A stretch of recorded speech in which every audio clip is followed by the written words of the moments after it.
वालेकुम। हमारे पास cardiac ischemia होता है जब ऑक्सीजन सप्लाई जितनी चाहिए ना उससे कम हो, इसमें चेस्ट पेन, डिस्निया और डायफिरोसिस होती है। अब पहले ना हम इसकी एक तमहीद सी ना कर लेंगे, उसके बाद ना मैं आपको फर्स्ट एड से पढ़ाऊँगा। अच्छा, सबसे पहले होता है स्टेबल अंजाइना। ये आप देख सकते हैं कि स्टेबल अंजाइना में जो सा रास्ता है वो ब्लॉक हुआ हुआ है, ठीक है। इसमें कोई प्लाक अल्सर नहीं होता और ये हमारे पास सिर्फ एक प्लैक ही होता है या एक प्लैक ही हो जाता है, इसमें थ्रोम्बस नहीं होता। आर्थेरोस्क्लेरोटिक प्लैक है, रप्चर नहीं हुआ। और जब 75% आर्टरी को ये अक्लूड कर दे तब ये होता है, और ये एक्सरसाइज जब बंदा करते हैं तो तब ये इंजाइना जो है वो अपीयर हो जाता है, ठीक है। ये होता है हमारे पास स्टेबल अंजाइना। उसके बाद एक्यूट कोरोनरी सिंड्रोम्स जो सी हैं वो हमारे पास दो हैं। एक तो है कि प्लैक जो सा है, जब भी प्लैक जो सा वो रप्चर होगा ना, तो जब वो रप्चर होगा तो जो सी प्लेटलेट्स होंगी वो वहाँ से जाके अडहेयर करेंगी, या तो वो टोटल एक्लूजन कर देंगी, उसकी वजह से होगा एसटी एलिवेशन मायोकार्डियल इन्फाक्शन, या वो सब टोटल करेंगी, उसकी वजह से होगा non ST elevation myocardial infarction और अनस्टेबल अंजाइना। इसकी वजह से हमारे पास रप्चर की वजह से अरिथमियाज भी हो सकते हैं जिनकी वजह से डेथ हो सकती है, ठीक है। कोरोनरी आर्टरी डिजीज़ ये कॉमन काज है अडल्ट में डेथ की। अब कुछ रिस्क फैक्टर हैं, जैसे कि अगर पेशेंट पहले उसको कोरोनरी डिजीज़ है, डायबिटीज़ है, या पेरिफेरल आर्टरी डिजीज़ है, या कोरोनरी किडनी डिजीज़ है, तो वो वाले पेशेंट जो से होते हैं वो रिस्क पे होते हैं, ठीक है। Hypertension, hyperlipidaemia, family history, smoking या ओबेसिटी वाले पेशेंट भी होते हैं हमारे पास रिस्क पे। ये वाले पेशेंट कोरोनरी आर्टरी डिजीज़ को डेवलप करने के जो सा होता है हमारे पास उनके रिस्क पे होते हैं। अब आप ये देखें कि यहाँ पे हमारे पास सब टोटल एक्लूजन हुई थी। सब टोटल एक्लूजन की वजह से हमारे पास हुआ था, या तो हमने पीछे पढ़ा था, यहाँ होगा non ST elevation myocardial infarction, या हमारे पास होगा अनस्टेबल अंजाइना। तो सब टोटल एक्लूजन हुई तो इसकी वजह से सब एंडोकार्डियल इस्कीमिया हुआ।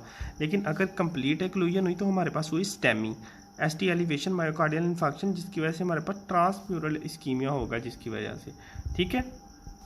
इसमें हमारे पास सबसे पहले तो जब सब एंडोकार्डियल इस्कीमिया जिसमें थोड़ा सा ब्लड फ्लो है तो इसमें एसटी डिप्रेशन नज़र आएगा। कैसे नज़र आएगा?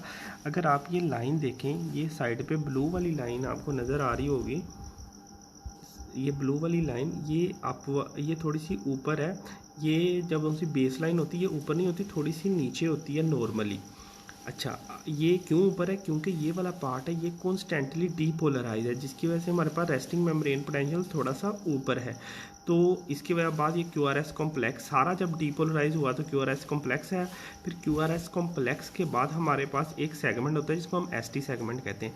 एसटी सेगमेंट लाइन के साथ अटैच है। क्यों लाइन के साथ अटैच है? क्योंकि सारा ही डीपोलराइज है ना, वो भी डीपोलराइज, ये भी डीपोलराइज, तो ये बेस लाइन के साथ अटैच है। तो उसके बाद दोबारा हमारे पास टी वेव से डीपोलराइजेशन और रीपोलराइजेशन होती है, तो वो जो सा है फिर दोबारा वहाँ से इसकी कांस्टेंट डीपोलराइजेशन होती रहती है, तो बेस लाइन ऊपर होती है। तो अगर आप यहाँ से देखें कि यहाँ पे हमारे पास एसटी जो सा सेगमेंट है, ये सेगमेंट एसटी है।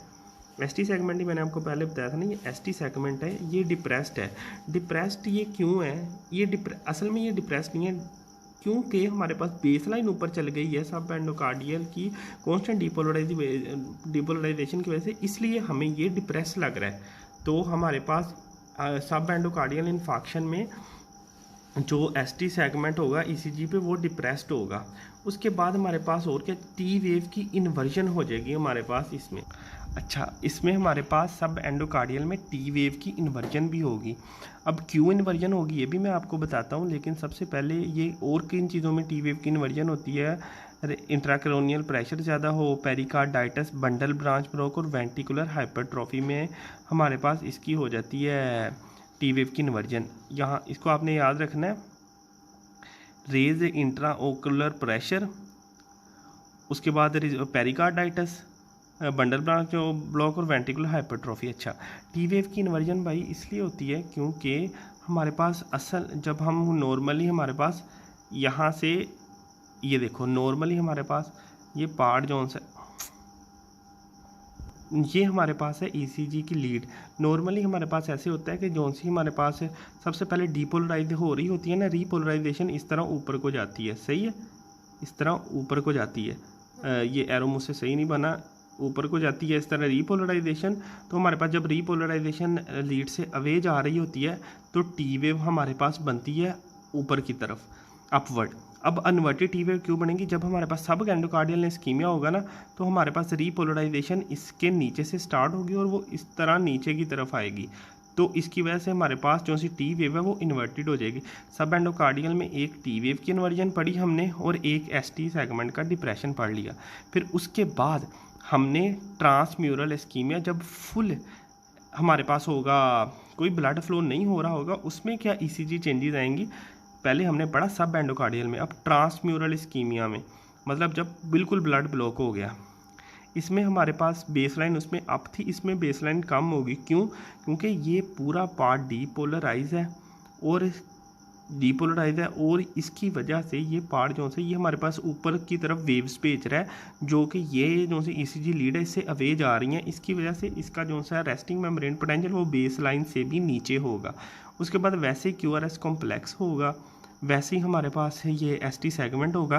लेकिन हम उसको एसटी सेगमेंट की एलिवेशन क्यों, जब ये एक हमारे पास वो डिपोलराइजेशन होगी कांस्टेंट होगा, जब हमारे पास दोबारा डिपोलराइजेशन होगी तो इसकी वजह से, क्योंकि एरो ऊपर को जा रहे होंगे तो ये अवे जा रहे होंगे लीड से, तो हमारे पास नीचे की तरफ आ जाएगा ये ना, जो सा हमारे पास बेस लाइन है नीचे आ जाएगी। क्यों बेस लाइन नीचे आ गई है? तो मैंने आपको बता दिया कि वेव्स ऊपर की तरफ जा रही हैं ऑपोजिट टू लीड। लेकिन हमें एसटी एलिवेशन इसलिए देखने को मिलेगी कि बेस लाइन नीचे चल गई है। असल में एसटी सेगमेंट नहीं एलिवेट हुआ, बेस लाइन इतनी नीचे चल गई है। ये देखें, बेस लाइन नीचे चलेगी, एसटी सेगमेंट की एलिवेशन जो कि ट्रांसम्यूरल इस्कीमिया में हमें नज़र आती है। उसके बाद ये ईसीजी में भी आप देख सकते हैं, ये वो वेव है और ये जो हमारे पास है एसटी सेगमेंट की एलिवेशन, ठीक है। उसके बाद जब ये ज़रूरी टेबल है कि डिफरेंट डे पे डिफरेंट कौन कौन से चेंजेस आएंगे। अगर तो हार्ट नॉर्मल है, ये हमारे पास QRS complex normal T wave. Acute stage में हमारे पास क्या होगा? एक्यूट स्टेज में हमारे पास एसटी सेगमेंट की एलिवेशन होगी। कुछ घंटे गुजरने के बाद हमारे पास क्यू वेव आ जाएगी और एसटी एलिवेशन होगी। उसके 1-2 दिन के बाद हमारे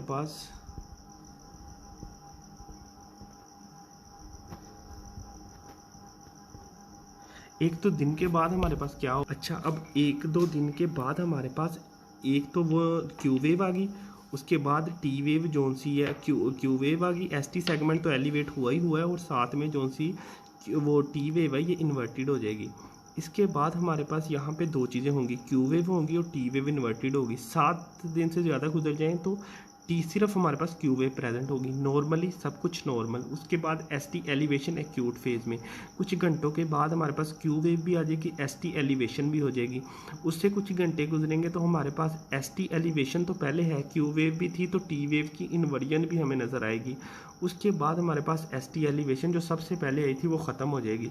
उसके बाद 3 से 7 दिन में 2 चीज़ वो ख़त्म होगी, टी वेव की इन्वर्जन और क्यू वेव होगी। और आखिर में हमारे पास टी वेव की इन्वर्जन भी ख़त्म हो जाएगी और सिर्फ क्यू वेव रह जाएगी, ठीक है।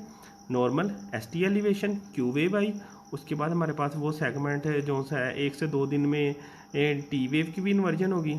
फिर उसके बाद हमारे पास एसटी एलिवेशन ख़त्म हुई, टी वेव की इन्वर्जन और क्यू वेव प्रेजेंट थी और आखिर में सिर्फ क्यू वेव प्रेजेंट। अच्छा, जो सा एसटी एलिवेशन मायोकार्डियल इन्फेक्शन होता है, इसमें हाइपर एक्यूट टी वेव्स होती हैं।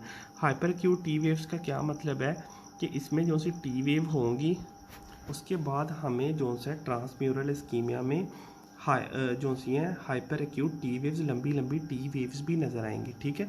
हमारे पास सबसे पहले हमने क्या देखा था, जब अक्लूजन हुई आर्टरी। अच्छा भाई, हमारे पास सब टोटल एक्लूजन हुई, सब एंडोकार्डियल इस्कीमिया, जिसकी वजह से हमारे पास नॉन एसटी सेगमेंट एलिवेटेड जो सा मायोकार्डियल इन्फेक्शन हुआ। ईसीजी में क्या चेंजेस आए? सबसे पहले एसटी सेगमेंट की डिप्रेशन हुई, उसके बाद जो सा हमारे पास टी वेव है उसकी हमारे पास इन्वर्जन हो गई। दोनों के रीजंस बता दिए मैंने आपको। उसके बाद हमारे पास जी जब टोटल ट्रांसम्यूरल इस्कीमिया हुआ तो हमारे पास क्या हुआ? सबसे पहले टी वेव एसटी सेगमेंट की एलिवेशन हो गई। एसटी सेगमेंट के एलिवेशन के बाद हमारे पास हाइपर एक्यूट टी वेव्स आ गई। ईसीजी पे हमें ये अच्छा ये हमें देख लें, ये वैसे उनसे रिलेटेड तो नहीं है, पुअर आर वेव प्रोग्रेशन। हम नॉर्मली ये देखते हैं कि जैसे ही हम V1 से V6 की तरफ जाते हैं तो हमारे पास आर वेव बड़ी होती जाती है और एस वेव छोटी होती जाती है। V3 में हमारे पास पहली दफ़ा आर वेव ज़्यादा होती है, लेकिन कई बार ये आर वेव हमारे पास इस तरह बड़ी नहीं होती।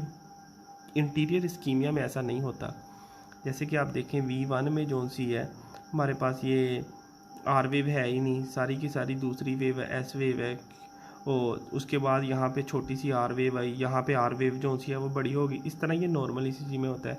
लेकिन एंटीरियर इन्फाक्शन में अगर आप देखें, ये देखो यहाँ पे छोटी सी वेव है, ये वेव है, अभी तीसरी में भी वो जो सी आर वेव को बड़ी हो जाना चाहिए था, लेकिन वो अभी भी ये जो सी है वो छोटी है। तो ये हमारे पास एंटीरियर इस्कीमिया की निशानी होती है।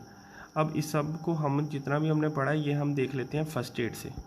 अच्छा, सबसे पहले मैंने आपको स्टेबल एंजाइना समझाया। स्टेबल एंजाइना में हमारे पास जी सेकेंडरी अर्थेरोस्क्लेरोटिक प्लेक था, एक्सर्शनल चेस्ट पेन हमारे पास होती है, और हमें ना जब हम एक्सरसाइज टेस्ट कराते हैं ये तब भी पता चलता है, और हमारे पास एसटी डिप्रेशन आते हैं तब, ठीक है, एक्सरसाइज पे एसटी डिप्रेशन आएंगे।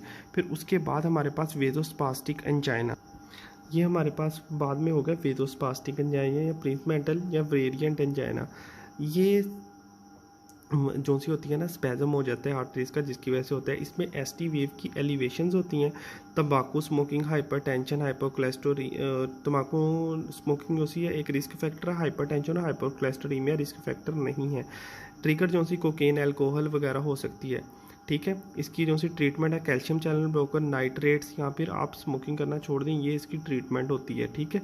ये देख लें, आपको मैं यहाँ से भी दिखा देता हूँ कि ये हमारे पास एसटी सेगमेंट जो सा होता है इसकी एलिवेशन हुई होती है, और इसकी एलिवेशन अब कब होती है वो नहीं, यहाँ पे हमने लिखा हुआ था ये मिडनाइट से अर्ली मॉर्निंग के दरमियान में होगी, ठीक है, मिडनाइट से अर्ली मॉर्निंग के दरमियान में होगी, और इसके सिम्टम जो से एक्सर्शन से इम्प्रूव्ड होंगे। डायग्नोसिस हम इसको कैसे करते हैं, हम ना पेशेंट को एर्गोनोविन जो कि हमारे पास 5-HT2 रिसेप्टर का एगोनिस्ट होता है वो देते हैं।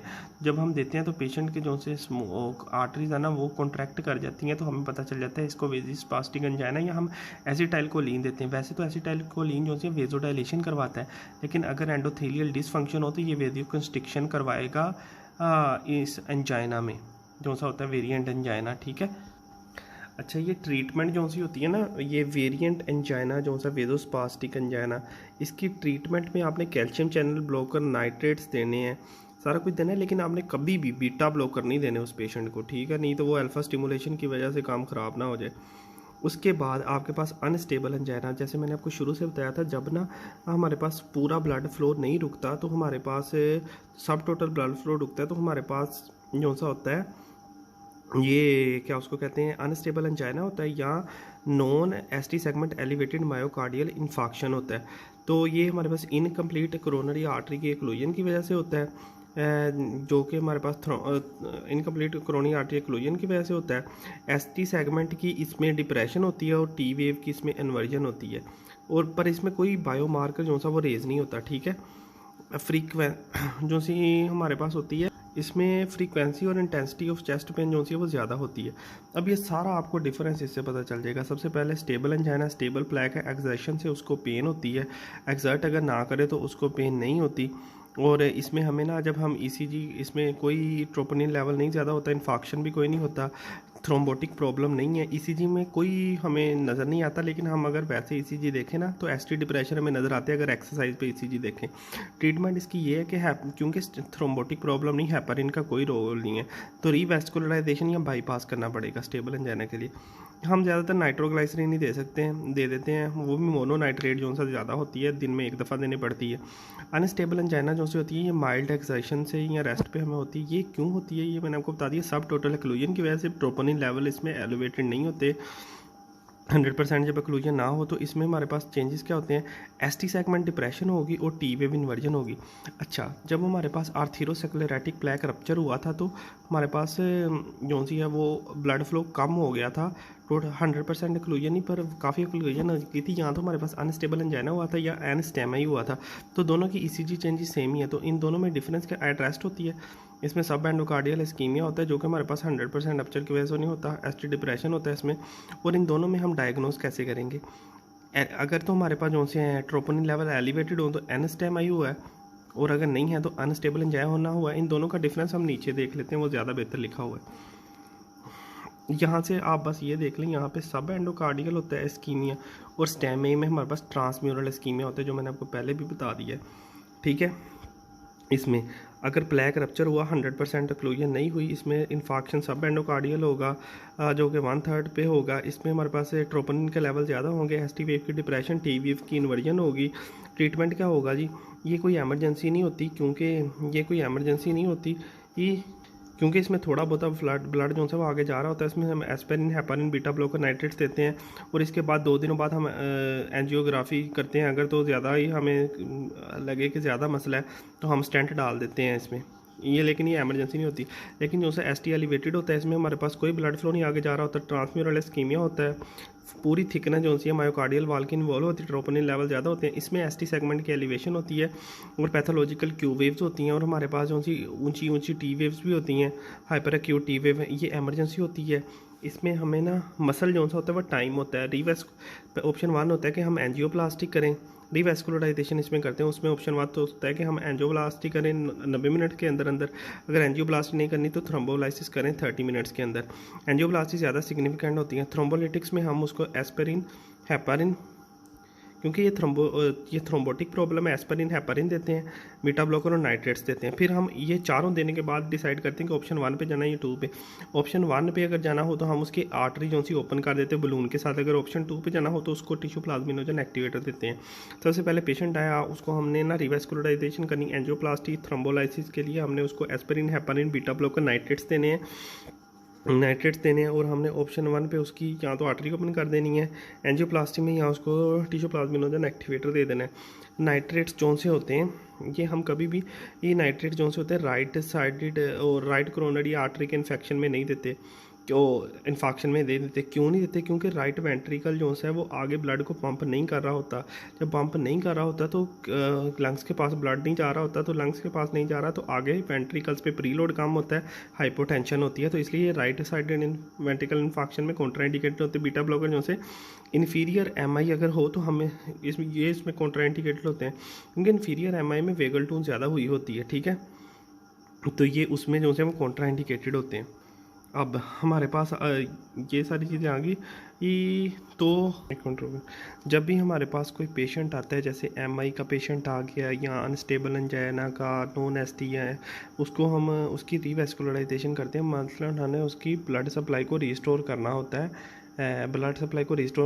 इसको हम एंजियोप्लास्टी से कर देते हैं, नहीं तो स्टेंट डाल देते हैं। अगर स्टेंट ना डालना हो, एंजियोप्लास्टी ना करनी हो, तो हम बाईपास कर देते हैं, ठीक है। एंजियोप्लास्टी जो है उसमें हम रीशेप करते हैं वेसल को, बलून को की मदद से हम वेसल को खोलते हैं। कोरोनरी स्टेंट में हम स्टेंट डाल देते हैं और बाईपास में हम बाईपास कर लेते हैं। तो बाईपास में हम कहाँ से ले सकते हैं? बाईपास से हम लेफ़्ट इंटरनल मेमोरी लीमा का ग्राफ्ट ले सकते हैं, सैफिनस वेन या radial artery. Lima, saphenous when या रेडियल आर्टरी, लीमा या सैफिनस वेन या रेडियल आर्टरी यहाँ पे भी लिखा हुआ है, ठीक है। उसके बाद हमारे पास आ जाता है जी डिसएडवांटेजेस स्टेंट के क्या होते हैं। स्कार रीग्रो कर सकता है, रीक्लूजन ऑफ वेसल हो सकती है, या ऐसे हो सकता है कि हमारे पास थ्रोम्बोसिस वहाँ पे ये फ़ौरन है तो थ्रोम्बोसिस हो जाए, फ़ौरन पेशेंट की डेथ हो जाए। तो जो से अब स्टेंट आते हैं वो एलूटिंग एजेंट से कोटेड होते हैं ताकि रीग्रोथ ना हो स्टारिंग की और थ्रोम्बोसिस ना वहाँ पे हो। स्टेंट की थ्रोम्बोसिस को प्रिवेंट करने के लिए हम 1 ईयर के लिए उसको एस्पिरिन और क्लोपिडेग्रिल देते हैं और 1 ईयर के बाद, क्योंकि वो एंडोथीलियम में के साथ ही हो जाता है अटैच, तो उसको हम एस्पिरिन देते हैं। अच्छा, स्टेमी में और नॉन स्टेमी में डिफरेंस हमने कर लिया था और जो उनकी मतलब जो ट्रीटमेंट्स थी वो भी कर ली थी। अब मायोकार्डियल इन्फाक्शन में जो से हमारे पास बायोमार्कर रेज होते हैं उनका थोड़ा सा देख लेते हैं। सबसे पहले हमारे पास ट्रोपोनिन आई रेज होता है जो कि 4 घंटों के बाद रेज होता है और 24 घंटे तक रेज रहता है और 7 से 10 दिन बाद ये नॉर्मल हो जाता है, ठीक है। 4 घंटे में रेज होगा, 7 से 10 दिन बाद नॉर्मल होगा। जो कि कैरेटिन काइनेज एमबी है, ये 6 से 12 घंटों में हमारे पास रेज होता है, ठीक है। और ये हमारे पास और ये स्केलेटन मसल में भी होता है, लेकिन ना सीके जो सा हमारे पास सीके एम बी होता है वो स्पेशली इन मसल्स में होता है और ये 48 आवर्स के बाद हमारे पास कम हो जाता है। अगर फिर भी ये 48 आवर्स के बाद रेस है, इसका मतलब है कि बंदे को दूसरा भी इन्फेक्शन आया है, ठीक है। ईसीजी चेंजेस स्टेमाई में आपको बता दिया था जो सी हमारे पास होती है, इसमें एसटी एलिवेशन होती है स्टेमाई में और एसटी डिप्रेशन होती है एन स्टेमाई में। हाइपर एक्यूट टी वेव्स भी होती हैं एन स्टेमाई में, हमारे पास हाइपर एक्यूट टी वेव्स होती हैं, टी वेव इन्वर्जन होती, पैथोलॉजिकल क्यू वेव्स होती हैं। पीछे मैंने आपको ये सारा कुछ बता दिया था। स्टेमाई में जो सी होती है एस टी एलिवेशन होगी उसके साथ हमारे पास टी वेव इन्वर्जन होगी। इसमें एस टी डिप्रेशन होगा, टी वेव हाइपर एक्यूट होंगी, क्यू वेव्स भी प्रेजेंट होगी अगर वो ना पुराना इन्फेक्शन है। ए एस टी ना ज़्यादातर हमारे पास ए एस टी एलिवेटेड होता है तो हमारे पास वो ना एब्डोमिनल पेन में, लेकिन ए एस टी जो सा है वो एम आई में भी एलिवेट हो सकता है, क्योंकि कुछ लोगों में एंजाइना की पेन जो सी है वो पेट में फील होती है। ठीक है, अब